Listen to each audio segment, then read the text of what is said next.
قرآن مجید میں اللہ سبحانہ تعالیٰ فرماتے سورہ بقرہ میں سورہ نمبر 2 آیت نمبر 188 میں اپنی جائیداد کا استعمال مت کرو رشوت دینے کے لیے. رشوت اسلام میں حرام ہے اور اس کا ذکر منوسمرتی پارٹ نمبر 9 شلوک نمبر 258 to 262 میں بھی ہے. یہاں لکھا ہے کہ غلط طریقے سے پیسے بنانا اور رشوت دینا حرام ہے. راجا انہیں کٹھن سے کٹھن سزا دینا چاہیے ان کے جرم کے مطابق. جب ہم قرآن مجید پڑھتے اللہ سبحانہ و تعالی کم سے کم 4 آیتوں میں فرماتے ہیں.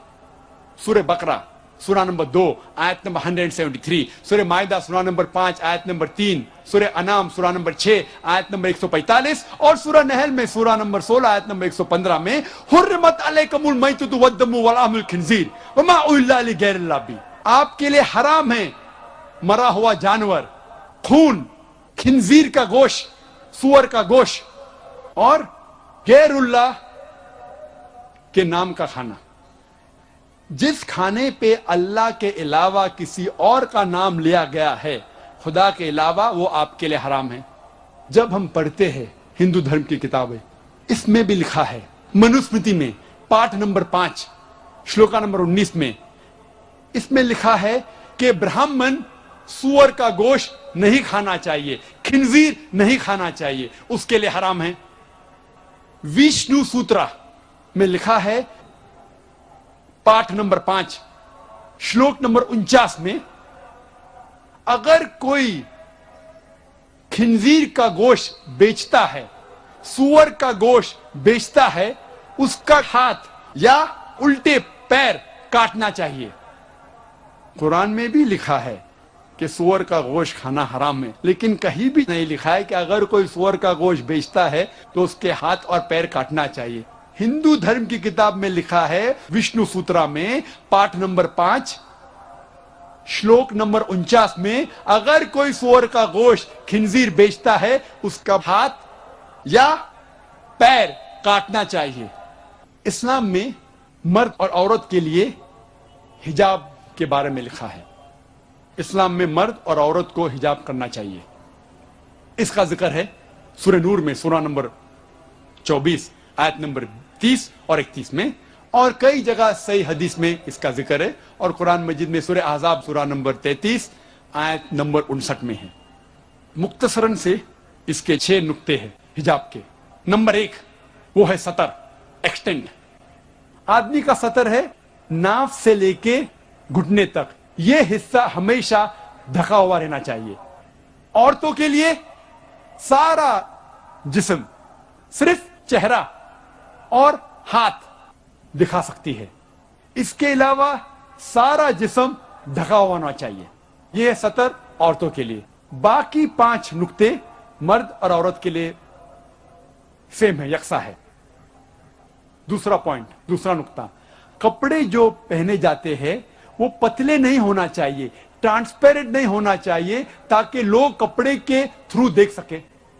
تیسرا, کپڑے چست نہیں ہونا چاہیے تاکہ جسم کا ڈھانچہ دکھے. پہلے کے علاوہ باقی 5 نقطے آدمی اور عورت کے لیے یکساں ہے. چوتھا نقطہ کہ کپڑے اتنے بھڑکیلے نہیں ہونا چاہیے کہ دوسرے جنس کو متاثر کر سکے. It should not be so glamorous so that it attracts the opposite sex. 5واں نقطہ, دوسرے مذاہب کے نشانی والے کپڑے نہیں پہننا چاہیے.